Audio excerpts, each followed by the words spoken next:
Hubungan Israel dan Mesir memanas seusai Zionis mengancam terkait bendungan tinggi Aswan. Kini Mesir mengancam akan menyerang hingga menguasai Tel Aviv. Dikutip dari IRNA News, hal itu disampaikan anggota Majelis Rakyat Mesir Mustafa Bakri. Ia mengatakan bentrokan antara Kairo dan Tel Aviv akan segera terjadi. Bakri mengatakan tentara Mesir tak segan-segan mengambil tindakan jika Israel berulah.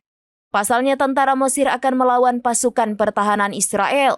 Bahkan warga Mesir disebut akan berada di Tel Aviv untuk menguasai ibu kota Israel itu.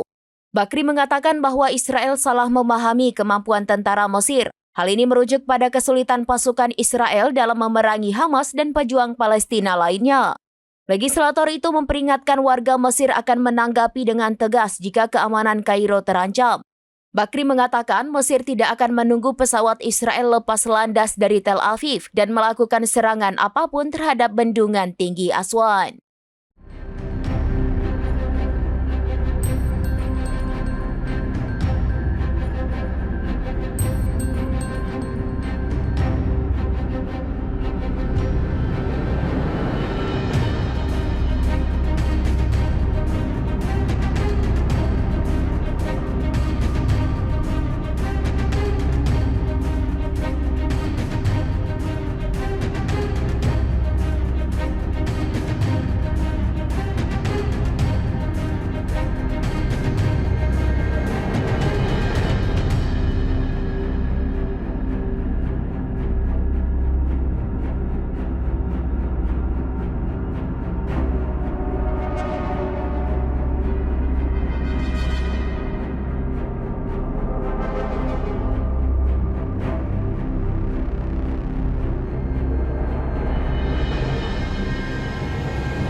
Download Tribun X sekarang, menghadirkan lokal menjadi Indonesia.